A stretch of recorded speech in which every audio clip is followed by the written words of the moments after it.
go live. Let's do it. 32 seconds. Why not? We are a little early, but we were excited because I'm back. Jessica wasn't here last week. We had a great time with Laura, but it's good to have Love some Laura. Jess back. And how about those writing abilities? I think that's pretty cool. I mean, murder mysteries. I know. That's pretty cool. That's a pretty awesome. Like, yeah. Everybody has their hobbies and their different things, and I think that's pretty amazing. So. We talked a little bit about it, which was I know. Cool, I loved it. So intro. It's Charlotte and Jessica That's from right. Aragon Wine Market. We're coming at you from Pensacola, Florida. Absolutely. It's been a rainy day. That storm was stellar. I mean, like I saw the storm coming in from the water, you know, from Maine, and it was ominous. Maine? And, I'm sorry. What was the Main Street? What is that? Okay. From Main Street. I'm sorry for those of you not in Pensacola. And stuff like that. Not Maine. Main Street here in Pensacola.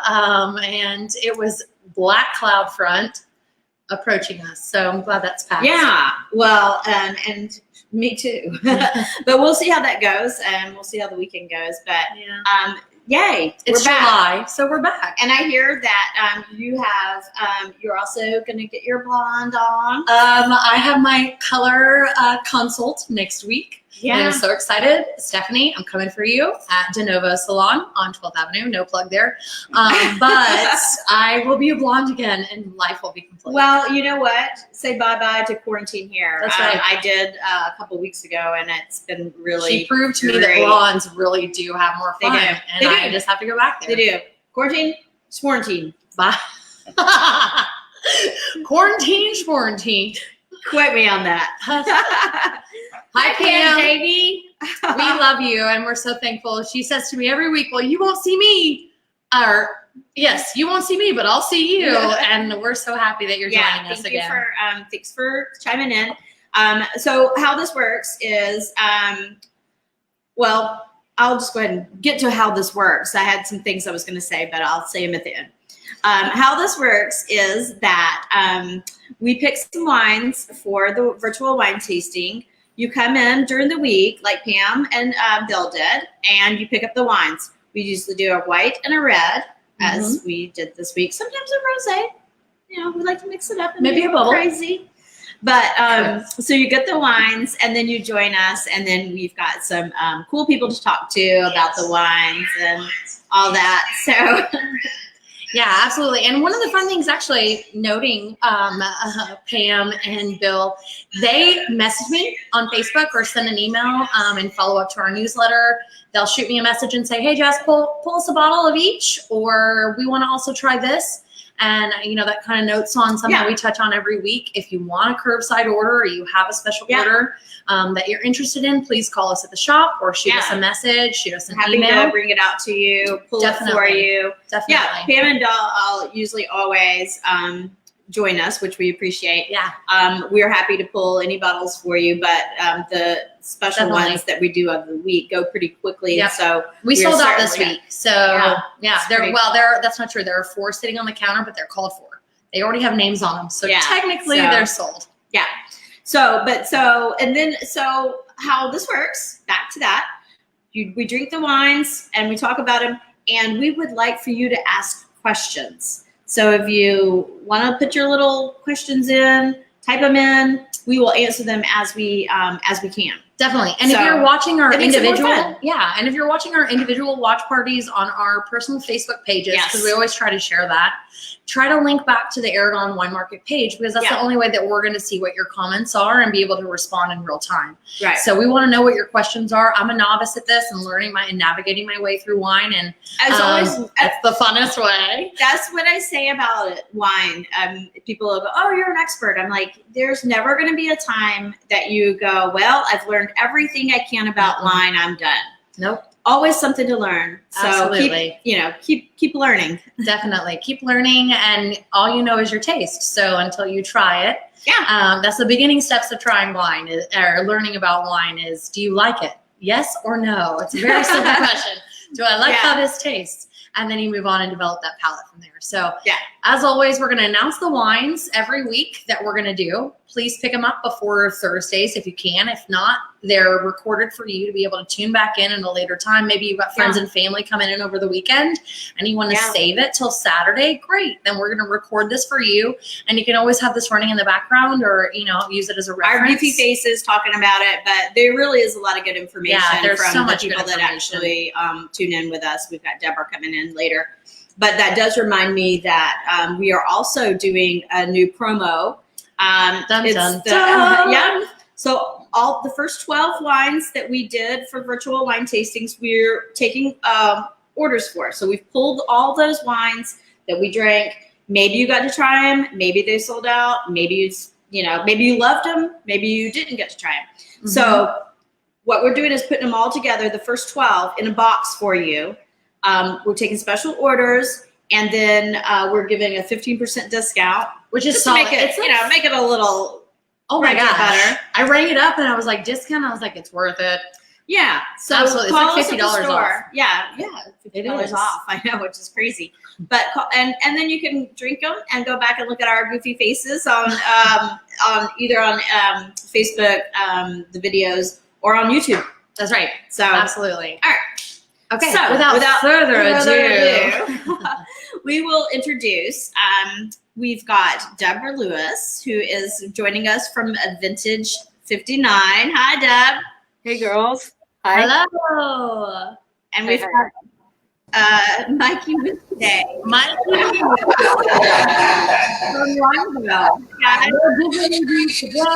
Mikey Muscadet.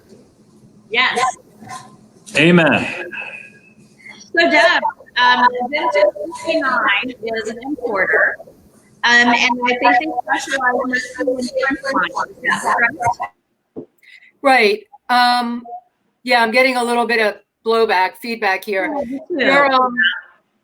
It wasn't before. Anyway, yeah, we're a French importer based in Washington, D.C., and Roy Cloud is the owner of Vintage 59. We represent about 65 vignerons, which is what we call winemakers in France, but they're smaller than a winemaker. They're farmers first who happen to make wine and then sell it. And so everybody is on a much, much smaller level.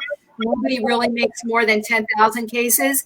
And the two wines that you're going to be tasting today are all of 5,000 cases and about 2,000 cases. So that's the size that we're talking about. Yeah. Super small production. Yeah. Family farm. It's so nice that, I'm sure that when you travel, you meet people and make relationships. And I'm sure that you guys have relationships with all of these wineries and the winemakers. I've been privileged to work with Vintage 59 for 13 years. Wow. And I get to go, except for this year, or I should say next year, I did get to go. I got back from France the end of February this year, right when all of the world was shutting down. But a lot of the vignerons that I've been working with, it's over 20 years. So when you talk about relationships, it's not just one generation, but now I see the children who are taking over. So it's a really long time that you have these relationships and you see domains being passed on and the torches is being handed on that way, which is really lovely. It's it takes you to the heart that way. It's something that you don't often see. Yeah.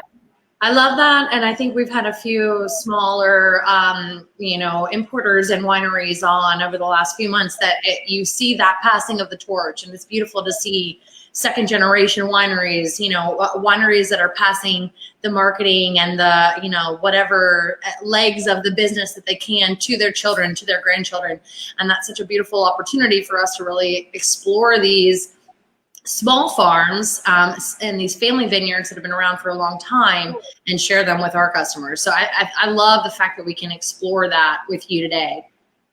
There's so many of these small family farms also where there is nobody, or there's so many vignerons who are telling their kids, I had to do this, but you get to make a decision, right? You get to go and choose whatever you want to do at university. And then if you choose to come back, but you have so many kids who that the world is out there. Yeah. You go, you travel, you see, you do. And maybe this is not what you want to do. And so who do you pass it on to? And we've lost a few, domains that are multi-generation because there's nobody to pass it on to. I mean, there's nobody there. Yeah. So to be able to do that, and there's no, nephew, or there's nobody who's marrying in, what do you do? And so it's really quite lovely when a child, after maybe even 15 years, decides that, gee, all those harvests that I was forced to work as a kid was really in my blood, right? Right. For those of you that worked in restaurants, that's kind of what it is, right? That restaurant thing is always going to be with you. It's sort of that same thing, Yep. Absolutely. Well, I know the wines that we're trying tonight, one's from the Loire Valley and one's from Rhone. Does Vineyard 59 cover all of France, or is there one particular area in particular that they keep most of the wines from? Or? We cover all of France. We don't have a lot of people from any given appellation. So we're sort of all over that way. We have quite a few vignerons from the Loire Valley, but we have people from all over. We have a lot of, we have probably 6 growers from Champagne itself, Nice. but we're all over that way in France. But we don't have, say, 5 producers from Chateau Unang.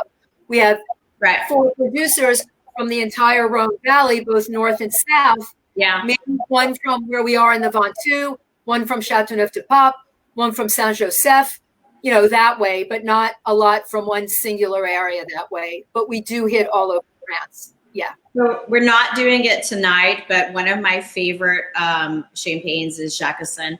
And I do know that you have that. I've got 2 bottles in the store right now, and my birthday's coming up. And so I'm hoping that one of them is mine. If not, it should have your name on it for sure. Exactly. Yeah. And I discovered Jacquesson in France.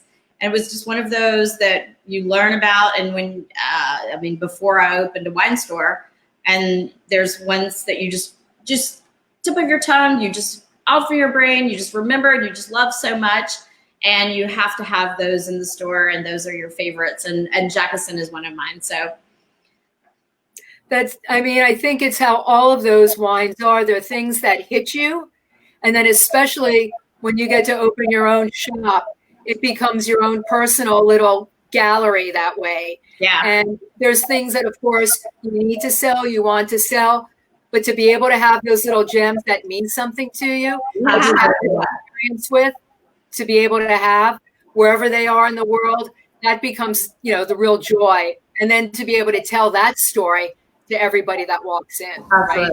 Yeah, Charlotte, and mine is Pierre Moncuy.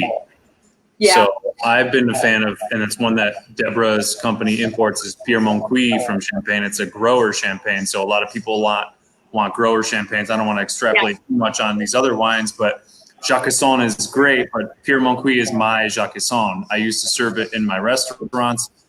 Me and the Spanish gentleman who used to work in the restaurant had a very particular name for it, which I won't mention on screen here, but we can talk about off screen. But it's not necessarily, if they're Spanish speakers, they might be a little offended by it, but it was our pet name for it. And Pierre Moncuy is that one from Vintage 59. That's my Jacquesson. And, that's why I love Vintage 59 so much as an importer, because they have all these little wines that I have kind of grown up in the restaurant business, loving and selling and drinking and enjoying for a lot of years. So I'll have to anything that keeps us drinking, right? Anything that keeps us drinking is a spice. Not bad about it. Yeah. We have a question. I know we're going to move pretty quickly into our first one that we want to feature, but Doug had a great question. With these small vineyards, do they tend to bottle or age them in the same common place, or in the same, or in some common place, was his question. So it was kind of leaning into that. Sure. All of the producers that we work with, everything is aged in one cellar, pretty much, if that's what the question is. Sure. We have one producer. Well, there's 2. I can say that. Moncuy has 2 cellars. They keep one cellar in Cézanne, which is where their little wine Haut de Coulommiers is, because in Champagne, the nature of Champagne is that you have such large stockage that way. And then in Volnay, we have a Burgundy producer called Voyot, which is tiny, but they also have very, very small cave. And they have a few different caves where their barrels are kept. But in general, our producers keep them. If you're only making, especially for our Burgundy producers, maybe 3,000 or 4,000 cases, which is small. These are tiny, tiny cave, but they're all together that way. These aren't large producers that have, when you're driving, so there's my one facility with 10,000 cases, and my other facility, they're much, much smaller that way. Yeah. Beautiful. Well, I think Charlotte, another reason why people ask this is there's a large component of people that want to talk about, you know, family-owned vineyards, family-owned winemaking. Are the grapes grown there?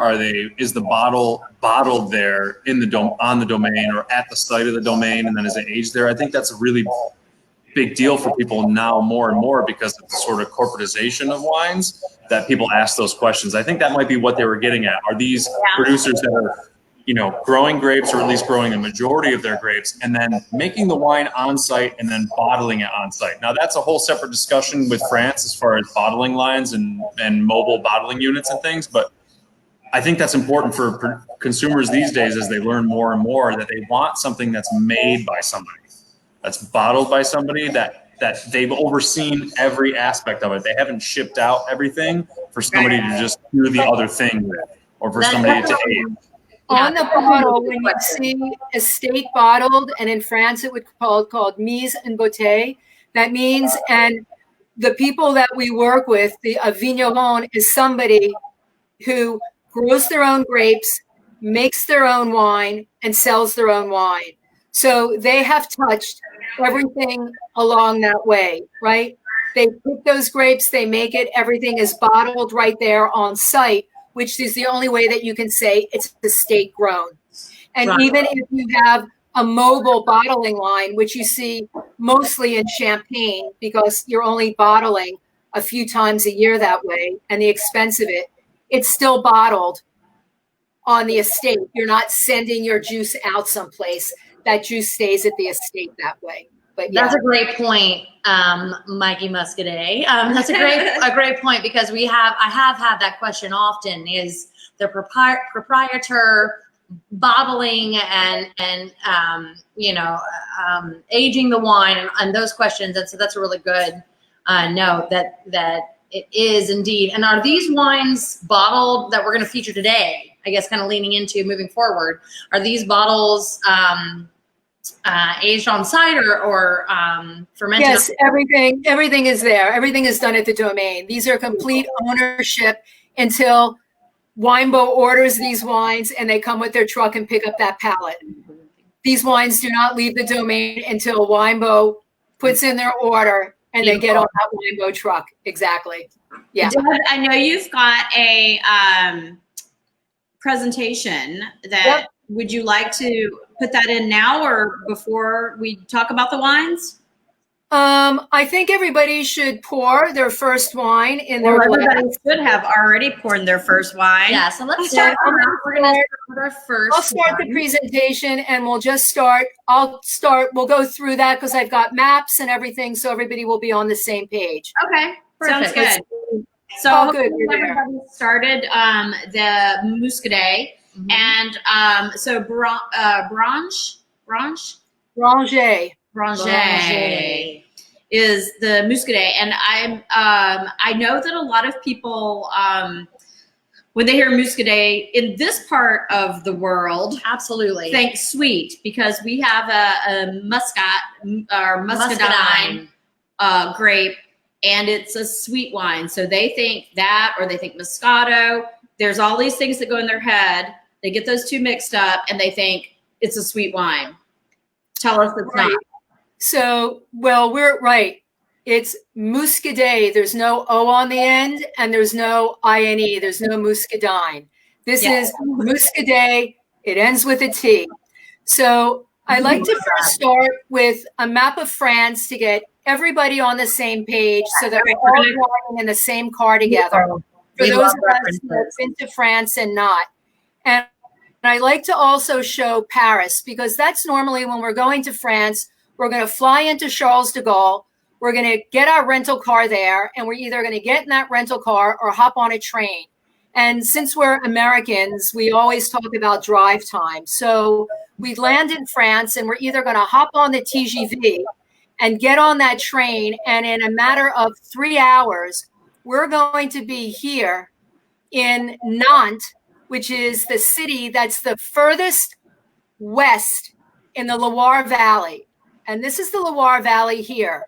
And the Loire Valley in France goes all the way from the east in Sancerre, and it's 200 miles and flows all the way to the Atlantic Ocean, here to this region called Muscadet.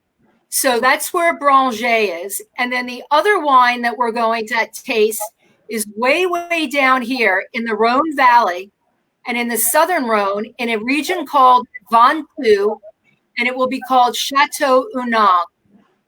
So these are the two regions that we're going to be tasting, just to sort of give us the lay of the land. We'll be way far south from Paris, a good, 4.5 hours by TGV, or if you were me, a good 2 hours, a good 2 weeks, right? Just traveling. Or here, a good week just traveling in the Loire Valley. So those are the two valleys that we're going to be in. That's cool. I'm very familiar with Loire. I spend a lot of time in Sancerre, which is one of my favorite little spots. And FYI, did you see that the cathedral in Nantes caught fire this week?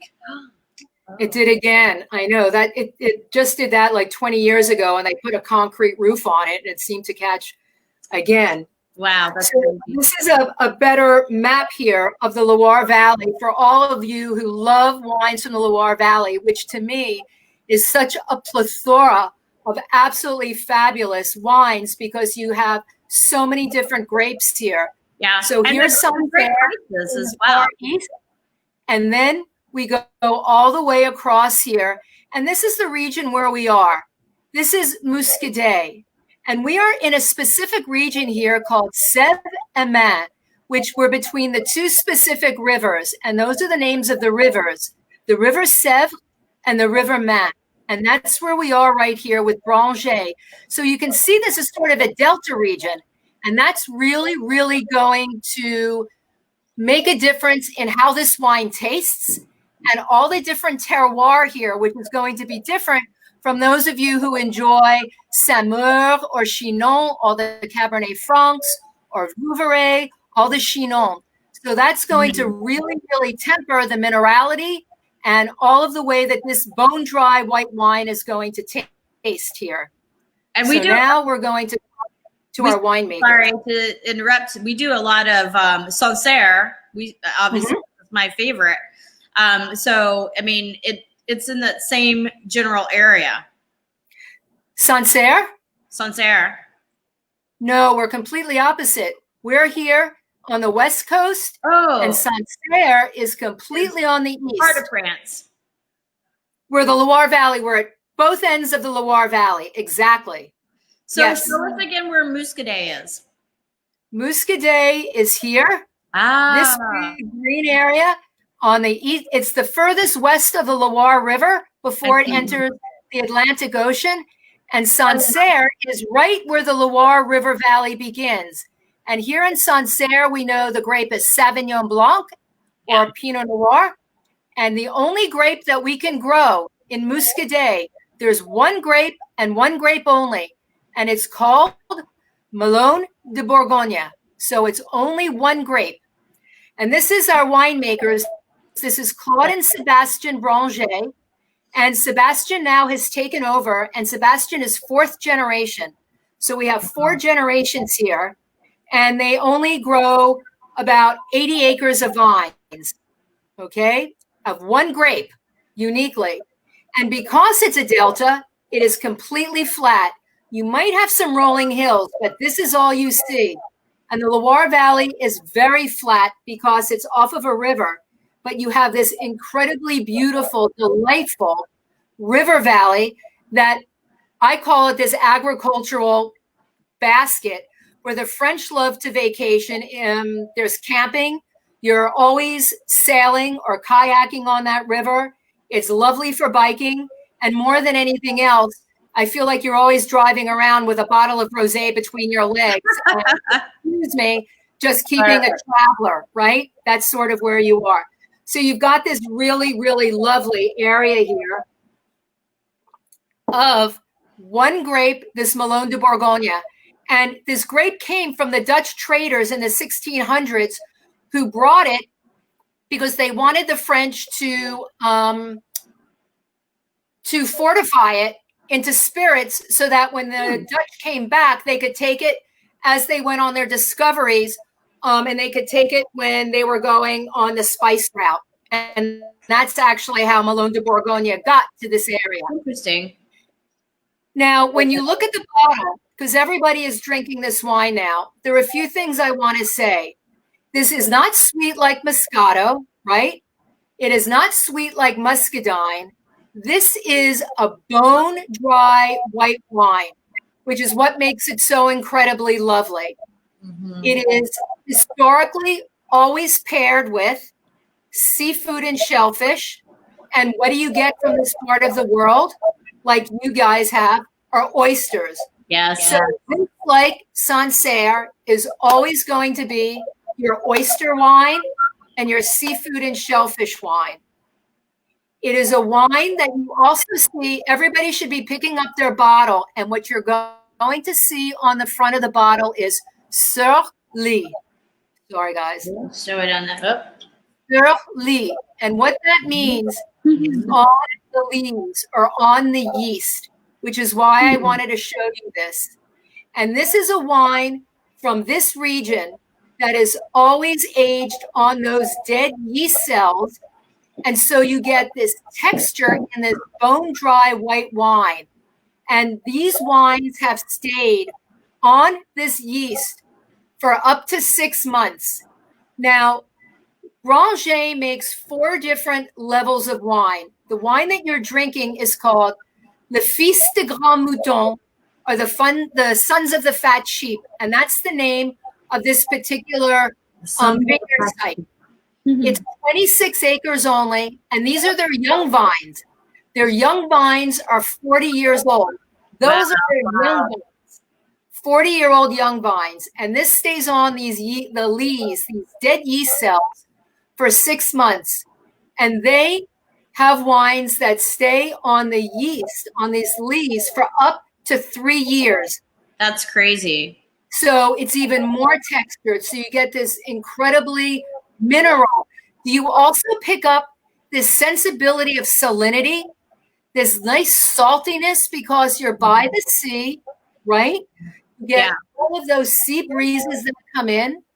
And the soil here is also granite with schist. And it's a beautiful area that has all these many different kinds of soils. So you have all of these different kinds of muscadets on volcanic soil, on schist, on mica, but this is all on granite. So you get this wonderful minerality with a really full-bodied, I think, in your mouth texture, but you have like a lemon lime, right? You get like lemon lime. So it's bright and acidic, but yet it doesn't shut you down. No, and it finishes beautifully. And before you move past this, I just want to say what an awesome picture that is, because I've heard, Sur Lit, and, you get an idea in your mind what that means, but to see it in that picture is just dramatic. So explain that picture to me, because it looks like, would you explain that to those of us that are novices and don't know what that is? So this wine is made in tank, but if it was in a big tank, you wouldn't be able to see this. So this is in a barrel with a plexiglass front, and you can see these 3 different levels of lees. The heavy lees are on the bottom, then you have the lighter, and then this is like the lightest right here. Now, if we were in Burgundy, they would do what they call batonnage. They would be stirring these lees all the time, which is why we get, when we drink an absolutely fabulous Burgundy, say from, Polini Montrachet, you get all of that great sort of buttery and that depth of flavor. It's because they want to keep those lees suspended. But here in Muscadet, they want all those lees to settle, and they just want that juice to hang out there from anywhere in the wine that's in your glass, from 7 months up to their very older wines for 3 years. And it just gives texture. But in the case of the wine that you're drinking, it's really made in these huge underground stainless steel tanks. So I wanted to show you what these underground tanks are like. They're large. They're probably the size of your shop. They're gigantic. Wow, that's huge. I mean, that's pretty big. Yeah, they're big that way. So you wouldn't be able to see the lees, which is why you would see them this way. But you're not stirring them at all. You just want that juice to hang out and then be able to get that flavor component that way. And again, it's always going to be that one grape, Melon de Bourgogne, which has this high acid quality, which is why you want it to take the time on these lees, which are yeast cells that are just breaking down as yeast eats sugar, which is, we know, part of the fermentation process that way. That's very cool. Yeah, exactly. Absolutely. I love that picture. I do too. And then this is part of one of Branger's vineyard sites with one of these old windmills there. And so you get, all of these beautiful, beautiful flat vineyards of this incredibly lovely grape. And oftentimes, I think people sort of discredit Muscadet because it is a region that makes a lot of wine, and it can be insipid. It can just be when it's made by producers who make a lot of wine, as opposed to 5,000 cases of, in this case, 40-year-old, vines, where you have all this delicious flavor and all of this beautiful lemon lime zest. I mean, just imagine this with grilled shrimp or oyster. Oh, I can. Or like a lovely, grilled pompano or something. I mean, this is all I want. Or even better yet, when I'm out on the beach, this is what I have in my bag. This is what I keep in, Oh, yeah. This is what I just want to be sipping, because it's just so lovely and bright and crisp that way. Well, yeah. Our biggest misconception, I'm sorry, Fix. You go ahead.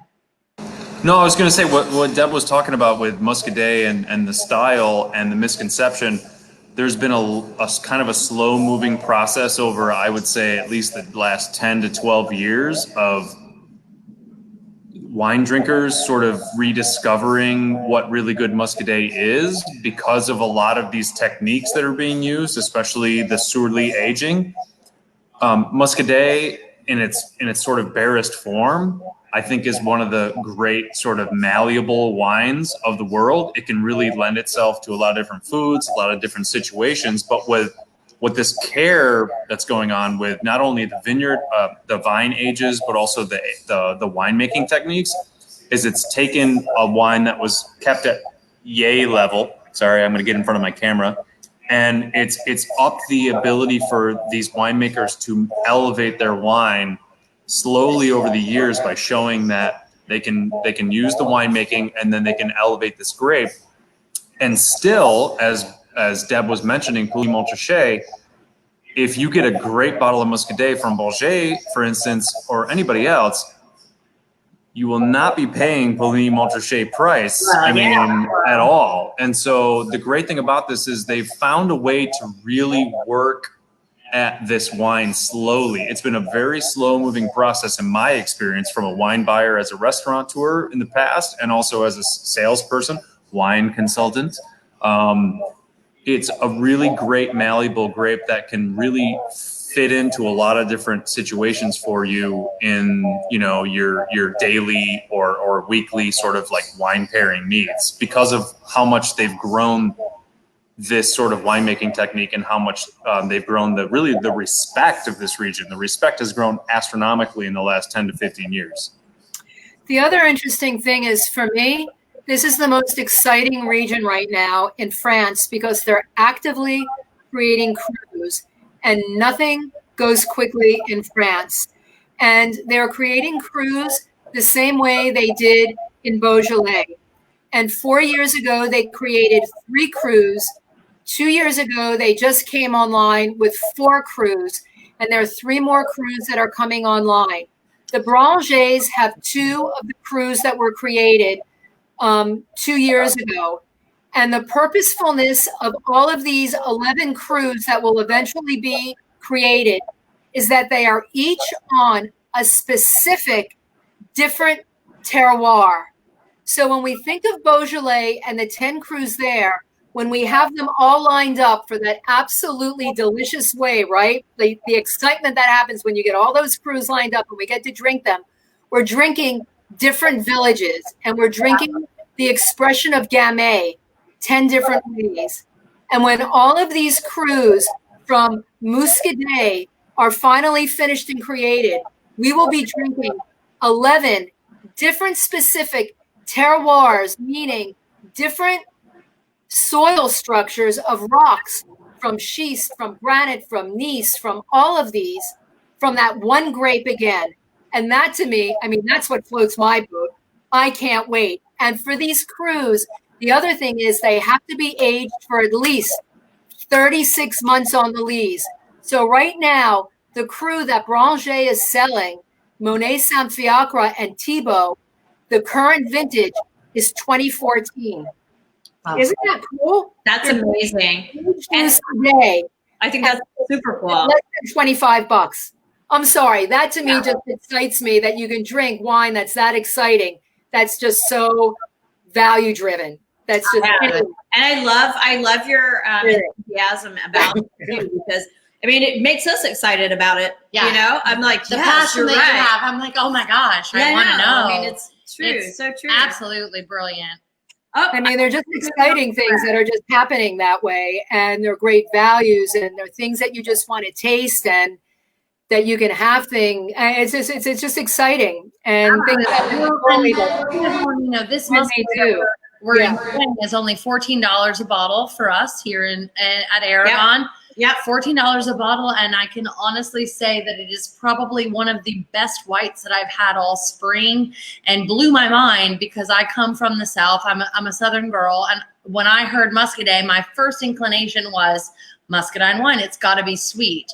And as we did our research, and exactly that wagging finger, as we did our research and I started exploring, and I started like investigating and reading everything. I had not tried it until we're sipping it now, and it's mind-blowing. The minerality through, amazing. It is bone dry. It's absolutely delightful. I cannot wait to pair this with like char-grilled oysters. I think about our like grilled oysters down here. You throw the oyster, the whole entire shell, maybe a little Parmesan, maybe a splash of butter, whatever. I mean, I could think about 100 different food pairings that I would. I was going to say 100 different food pairings. Oh my gosh, here. delicious! It's such. Also, it is a I think I sent you guys this list of there's a great article in Food and Wine magazine from 2017. I noticed It's it called in our newsletter. It's not just limited to seafood. It absolutely. I would totally put this with ribs. Called The Awesome Pairing Power of Muscadet, and it actually mentions specifically Southern food. They actually did a tour of Southern food. They talk about fried chicken. They talk about oysters. They talk about fish. They talk about. It's a really great article. So I suggest everybody check that out on Food and Wine. Just Google Food and Wine magazine Muscadet, and they'll find a Southern United States specific tour of the South, pairing only Muscadet. It's a really cool article. I think everybody should check out. And I fell in love with it years ago, just thinking, what else can I do other than oysters with Muscadet? Which is fine. I'll gladly do just oysters. I have no problem doing that. But I'd like to try some other stuff too. So for sure, and I could so see this with a jambalaya or red beans and rice. Kind of, there's so many opportunities. Definitely with barbecue. You know, certainly with a number of other options. Some amazing grilled chicken. But anyway, $14 at the store. $14. And I think that we'll move on. Yeah. I see you've got the Chateau Unang. Yep. So is everybody finished up their white and get their red in their glass right now? About I'm ready for red. Everybody rocking and rolling with red? Okay. So we've entered the Southern Rhone, and what we always think about in the Southern Rhone is Grenache, right? Grenache is going to be our favorite grape down there because when we think of the Northern Rhone, the main grape is Syrah. So in the Southern Rhone, we're going to get Grenache, Syrah, and in the case of Unang, Cinsault. Those are going to be the three grapes. But let's take a look at where we are here. Châteauneuf-du-Pape is just right here. And then as we go a little bit further south, it's the Luberon, and then we're in Provence. So if we were a crow from right here, within 45 minutes, we'd be in the Mediterranean. We'd be in Cassis. So that's how close we are. But there's a big old mountain range here that we need to get over before that. But that's where we are. And then Mont Ventoux, and this is where the all the cyclers in the Tour de France go through this area also. And that's where we are. And so this is James King, the owner of Chateau Unang. And I love this picture because this is the church right there on the property. And everybody should pick up the bottle, because on the bottle is the picture of that chateau. That is where he is, and we'll get a better picture of it. But that is actually the domain. That is the chateau. And right behind him is the church from the 8th century that's on the domain. And yes, James King is not a French name. He is a Brit who bought the domain about 20 years ago. And tell our customers some about that, because that was fascinating to me. I mean, to learn that, I mean, in 846, or there was some insane, I mean, like, it's been around. So when he acquired the winery in 2001? Yep. When he acquired it, it had already been there for so many hundreds of years. The story is beautiful. So if you'll tell us, our customers, some of that, I just found that fascinating. You got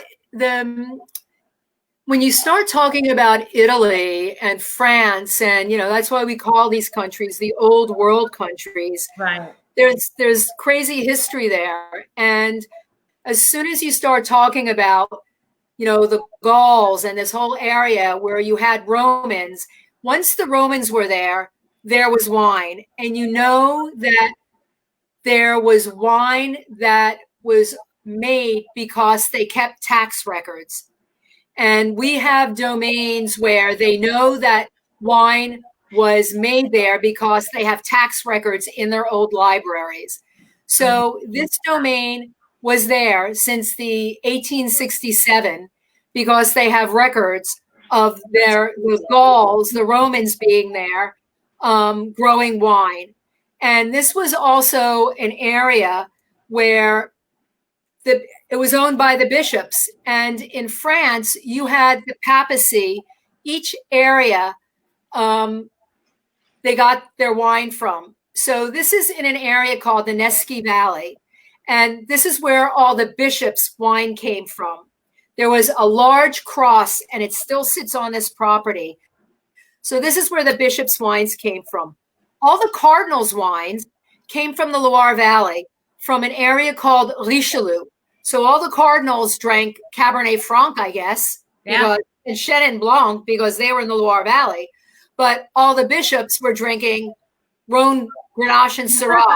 That's so interesting. That is fascinating. Right? Yeah. So we had bishops here in this area. And because this was originally from an Italian background, when we first started working with this domain, and Roy called me and he said, we have this new domain, Debra, called Chateau Unang. And I said, are we like working with a Vietnamese estate? I couldn't wrap my head around being like a French name. And as we would go visit, James, and he was sort of getting a handle on the history here, he was going through old records that he found at the chateau. And because it was an old Italian estate, that it used to be Unang O, that there was an O centuries ago, but the O had fallen off and it just became Unang. But it used to be Unango, which is very Italian that way. So it had been a great growing domain for hundreds and hundreds and hundreds of years. And then it fell into, I guess, disrepair. And then in the 18th century, it was bought by an Italianate family who did grow grapes, but they did a lot of other, extraordinary things to this. They put in all of these gardens, and there's underground springs here. So they have all of these gardens with springs that came up all over the place. And here you can sort of see in front of it, you've got vines, but that behind there is the domain. And that is what you see on the label, right? Yeah. Beautiful. And then comes in James King. So James is a farmer, an agriculturalist, and his wife, and they decided that they wanted to move to France and buy a vineyard. And when you do that, you go out with an enologist and you have somebody who's with you looking at vineyards that are for sale, because you want to look at the health of the vines that are there, along with, what you're getting, because you're just not buying. Well, the health of the vines was great. It was 40 acres and it had Mourvedre, Grenache, Cinsault, Carignan, some Roussanne, some Marsanne, some Grenache Blanc, all this beautiful stuff. But what it also had was the chateau. And the chateau was in ruins. And all these people looked at it, but they knew if they bought this fabulous property, going to have the chateau that they were going to have to restore. And everybody was like, yeah, no. Expense. They're not buying it and doing that. So it took them 15 years to restore this place. Wow. And they made 2 movies there. If anybody has been watching, I think it was on Prime. It'll come to me. There was a movie that I just watched this series of, but there's been quite a lot of films that have been made there. Oh, cool. Anyway, they went ahead and took it over, and now he farms 49 acres completely organically. But why I chose these 2 photographs is to show you. So if you're standing in the middle of this domain, over your left shoulder is Mont Ventoux up here. Mont Ventoux is the Tour de France. It's that huge, huge mountain that's all limestone, right? It's the bald white limestone there. And then in front of you are all of these gorges, and this is all limestone here. And then surrounding the domain is nothing. It's all forest and gorge and the vines. So it's like crazy if you weren't going to work organically, because it's just James King growing. It's just bees. It's just all of his olive trees that he makes olive oil on. And the worst thing that happens are all the wild boar that comes through. That's like the worst thing that happens. So this is on limestone soil that he has here. It's also this crazy microclimate, and they've got this one little terroir there called the Sable du Unang, or the sands of Unang. And it's also this same kind of sandy soil that you find in Gigondas. So is everybody tasting this wine now? Yes. We are. Right? I would love for somebody to jump in and let us know on your. I know, for our customers that have taken it home. I mean, this is absolutely. Let us know how you're enjoying it on the stream, please. To me, it's dark. It's got all of those pit fruit flavors, but yet this wine sees no wood, right? This wine is all made in stainless steel, but you don't lose a heartbeat, right? You're still getting all those dark, delicious flavors. That's amazing to me. I mean, I know that I can tell it doesn't have wood, but it's got still so much depth. I love this wine when you're at the domain. What you taste there, you're not tasting with like a board of charcuterie, right? You're not tasting with you're not tasting with meats and all that fat.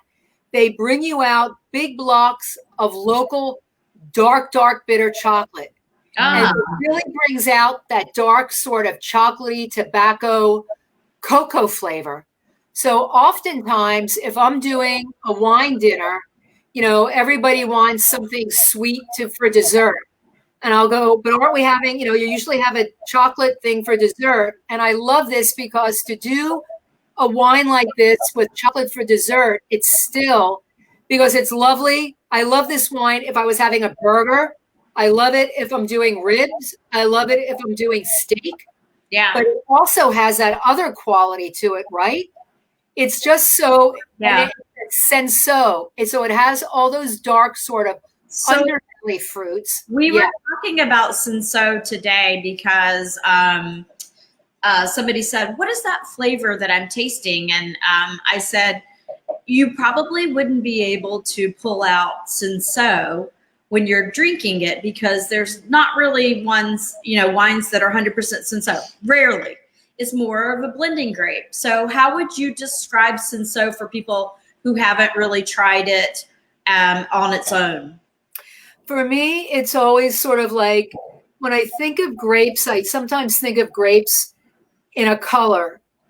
But to me, it's sort of like an underbelly brooding.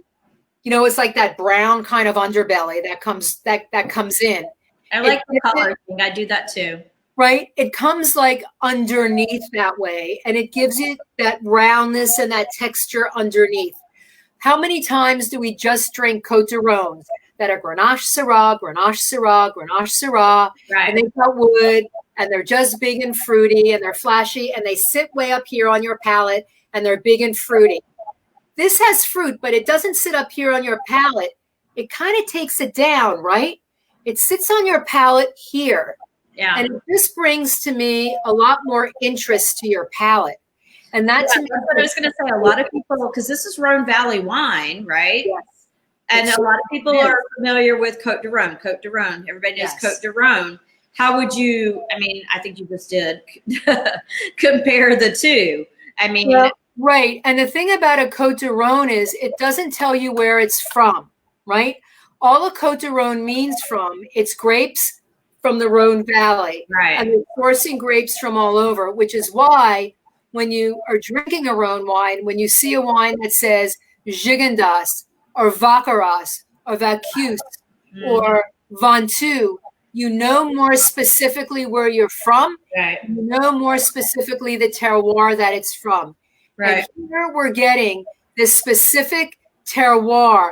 You're way back here in its own little microclimate where you're opened up to this valley and you've got all this cold air coming through and this lovely clay and sand over this limestone that's giving you, and you are really up high here. You're not like in the flats of the Côte de Rhône, like if we were in Chateau Unang. You're not seeing all of those little galets roulés, right? You're not getting all of those little rocks that hold all of that heat from the day that are giving you all of that super ripe, super, super high, ripe alcohol wines. You have this much higher altitude here with not all of those little rocks keeping it in. So you're not working with that super high alcohol ripeness there. It's a much different wine from a different place. And I think that's what you get to taste here. And being all done in stainless steel, it gives you that opportunity also. The stainless steel surprises me a little, only just because, I mean, it's got such a depth to it that, maybe that's the Syrah. I mean, maybe that's the way that Syrah behaves a little bit too there, as far as on the palate and the depth of flavor. I mean, I was thinking when Deb was talking about that, how there's some great Côte de Rhône wines that cost a lot more than this wine.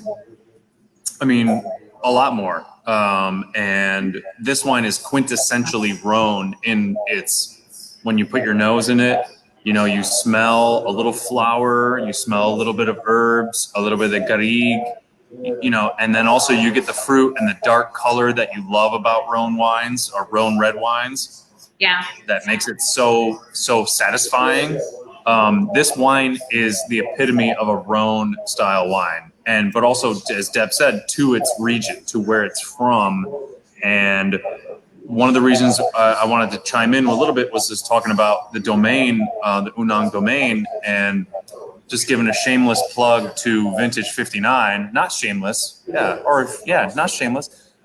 There's a reason why we work with certain importers. There's a reason why I advise every person who buys wine to look at the back of their bottles that they like and that they love and that they, people are recommending to them, and learn the importers' names that are on the back of their bottles. Because absolutely, if you come across a bottle of Vintage 59 wine that you've never had before, I think everybody who's had these wines today, I would say without a doubt, has liked these wines. If they were willing to buy a Muscadet and a Côte de Ventoux, I'm guessing that they like them. And then also, if they come across another Vintage 59 wine, that the importer is doing these things in the same way that a chef is. So a chef is going out and finding the best products. They're finding the best techniques. They're finding the best sous chefs. They're tasting and they're testing everything and deciding what they want to put on their menu to feature for their customers. And an importer is the same way. A respectable importer like Vintage 59 is the same way. They're not going to go partner with somebody who just happens to have a hole in their portfolio, right? Like, oh, we really need to have a Côte de Ventoux. There's very few people, I think, that probably say they really, really need to have a Côte de Ventoux, but they find out that they have this really great domain that's really making a delicious wine like this, and they know that it's fitting what they want to represent. So I would tell all the people listening, if you see these names on the back of your bottles, please pick them up. These are people who are really trying really hard to find the right wines for the right people. And at these prices that we were talking about today, this taste to me, as soon as I opened it up today, I thought Gigondas or Châteauneuf-du-Pape. Well, maybe more Gigondas in a way, but I thought Gigondas, and I thought Gigondas is going to be $10 more if I'm lucky. More than $10 more. This is $19. $19 in the store. Gigondas is going to be $30. This bottle sits at $19 and it drinks so beautifully. Yeah. It absolutely is something that I would recommend comparatively to anything that you would take home on a weekly basis for our clients that, for our customers that don't have that broad knowledge, that don't, some of us sit back and are like, Gigondas, Châteauneuf-du-Pape, I don't know what they're talking about. And that's okay. Like, we love that. We appreciate that. But this is definitely a bottle that you could take home and appreciate and explore and enlighten your palate to something that at $19, I would say would normally be, significantly more, because it definitely opened and read as a bottle that was a Gigondas or something that was more expensive. It's beautiful body, just full body. Well, and that's, that's why you come to small little stores like us, because not to shamelessly plug myself, but we're learning about the wines and we're telling you about the wines. And so when you come in, you may know Châteauneuf-du-Pape, but you don't want to spend that.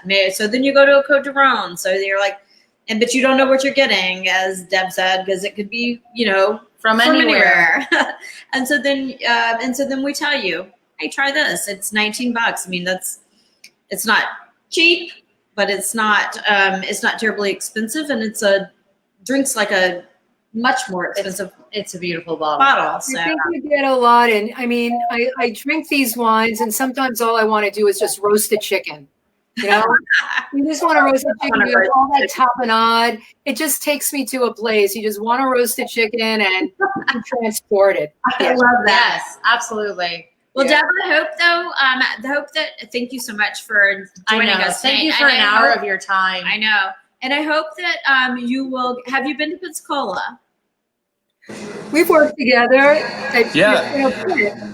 Debra and I were here. I had more hair and no hair here. And I think it was maybe 18 months ago, I want to say, or somewhere around that time. And we tasted some stuff here and we had a great time. I wanted to say before Deb goes, I had two things I wanted to mention. I don't know if you were going to mention them. Number one, because next week we're going to be talking to Broadbent Deb and Lisa Norris, who's going to be with us next week with Broadbent, have a great Instagram series that they do every Tuesday, right, Deb? Yeah. Every Tuesday at 4 p.m. Eastern, right? Yeah. 4 p.m. Eastern, where they talk about different wines. And I would say to everybody to go on there and check that out because it's really informative and very, very fun. And so follow Deb on Instagram. And also I would say, and this is not me to be political or anything, but this is me this is from the heart. I would welcome everybody, if you love imported wines, to go on the U.S. Trade Representative's website and voice your opinion on additional tariffs on imported wines. And I do this very hesitantly because I know politicization is something I walk very gently with people. But if you love imported wine and you love supporting our importers, please, if you don't want to pay double the price for a bottle of wine, if you don't want to pay 24 instead of 12, I welcome you to go on USTR website and just say, hey, listen, I don't want to see these tariffs go into effect because I would much rather buy a bottle of Muscadet for $14 as opposed to $28. Yeah. I would think that would be, something that people would want to do. And I only say that because we have an audience here, and I really want my partners in Vintage 59 and everybody that I work with to stay in business and have a job, and myself too. So I would say to everybody, just stay with the 26th. We're getting down to the. We have about 3 days. So if you love French wine, Chianti, if you love let's talk about it. Yeah. Listen, honestly, we can talk about it in another show, but you're right. The prices are already gone up if you don't want them to double. Not even just that, but if you love Scotch, if your dad loves Scotch, if you like Pecorino Romano cheese, and it's already $8. It's already $8. You want to pay $16 for Pecorino? I don't think so. Olive oil is already expensive. You want to pay $18 or $36 for a bottle of olive oil. That's everything in that umbrella is in that same boat. So it's not just wine. We're selfish because we think about wine, but it's also those other things. If you like a fisherman's knit sweater from Ireland, it's going to be $70 as opposed to $50 now or whatever. So it's all these things that matter. And I would just say that please just voice your opinion in whatever way you want.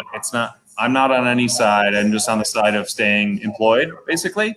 So I guess I'm a little bit selfish. Well, thank you for that. Thank you for having me today. So, yes, thanks, Deb. You've given us so much information, and we really appreciated it. And absolutely. Doug, one of our great customers, commented specifically that I love the history given this week. We really appreciate that depth and body behind. We all love to drink the wine, so we definitely want the history behind it. So thank you so much for your time. It's been so nice. And we hope to see you when you come to Pensacola next time. We'll do. Enjoy next week. There you go. You'll have a good time with Broadbent. Thanks a lot, you guys. Stay safe. Stay healthy. Thanks for having me. Okay. All right. Well, Mikey Muscadet is still here. Don't remove him. I'm not removing him. Don't remove him because we're going to talk about what we've got on deck for next week. Did I get too passionate or something? I don't know. No, we're excited. No, you I haven't really gotten want.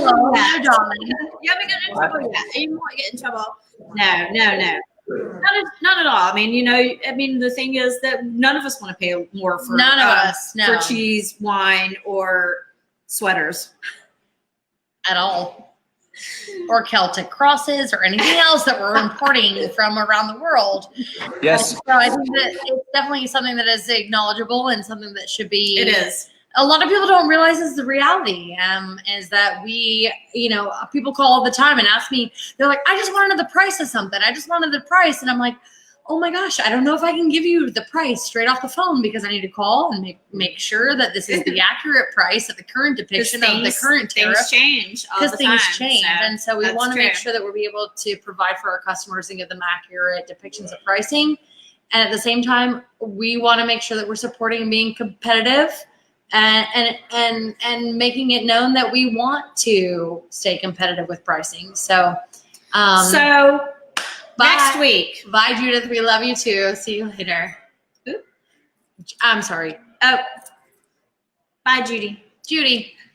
So next week we've got on deck, and people need to come and get it. I've got a case right now so go ahead and get it, or call us, let us know, and we'll hold it for you.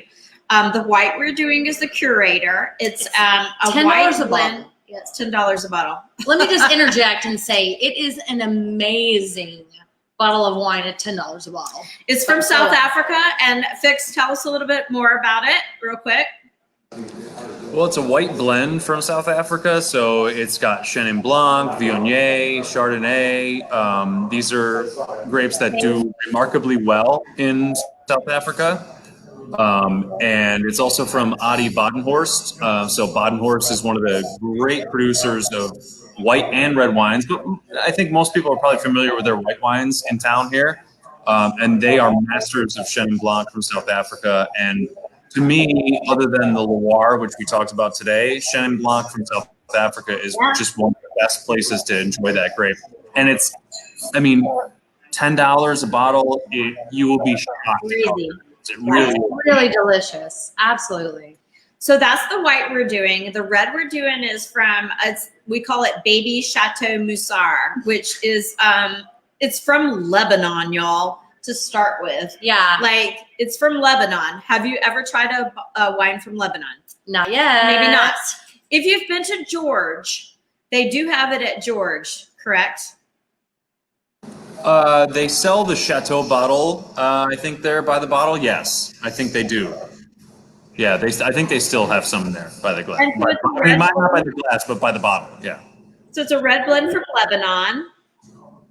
Yeah. So Chateau Musar is, and this might not mean that much to some people, but it's the most famous wine from Lebanon, and it's a darling of fine wine lists around the world. And their wines age incredibly well for 25, 35, 40 years. We were selling some from 1969 last year. Which is crazy. And they age like one of the best Bordeaux. The Hochar family came to Lebanon from France. So they brought sort of a French mindset to making wine there. And what we're going to taste is what you said, a baby Musar, which is, they're younger, sort of less expensive, sort of, weeknight sort of style wine, which I think we'll have for 20. And what's the I think that makes up a beautiful conversation for the next tasting is weeknight wines that are those baby wines. The price on it. So I think the Curator is 10. Yeah. The Chateau Musar is 23. 23. Don't mind me. Yes, Let me tell you, 23, but their wines are like $70. They're expensive wines. Yeah. So a friend of mine just bought a Chateau Musar somewhere in a restaurant, and they paid $160 a bottle for it. So this is a great way to experience it. I would say for anybody who's wanting to enjoy some food, maybe as we do this next week, go to Jerusalem Cafe or that's an awesome idea. And get some falafel or get some tabbouleh or some. Definitely go. Yeah, definitely go. Like that. And experience the way that this sort of French style meets the Middle East or the Near East, I guess is maybe more accurate. You're tasting one of the most famous winemakers in the world. Yeah, and it's affordable. It's super important. Yeah. So thank you, Mikey Muscadet, and I don't know, you'll probably be Mikey Musar next week. Perhaps we'll see what that is, but we'll see you next week. Yes. All right. And bye for you. Here we are. Back again. It's just us again. It's us. So thank you so much for watching. Yes, as always. I think that's it. No, you know what I was going to say again, just to remind everybody that we are doing the boxes from the first 12 wines that we tasted. Yes. And it's I called it the Grand Tour Promo Case 1. Was Case my 1, fancy because name for it. Who knows how long we're going to be doing these? We don't know. We may still continue to do them for a while, but Yeah. we've got Case 1 on deck. You need to just call us, let us know. We're doing it at a discount. It's all the wines, the first 12 wines that we've done for the virtual wine tastings starting in April, I think it was. And so call us, place your order. We'll get you done. It's 15% off, and you save about $50. It's amazing. And so, I mean, it's like a $200 case, but that's nothing compared, these days. So, and I think we'll look for our email, because we'll probably put some stuff in about food to pair with the wines that we're doing this week, coming up next. And come in and get your wines. We've got them in stock right now. Yeah. Let us know. We're doing pre-case orders. So we look forward to seeing you next week. Bye. Bye.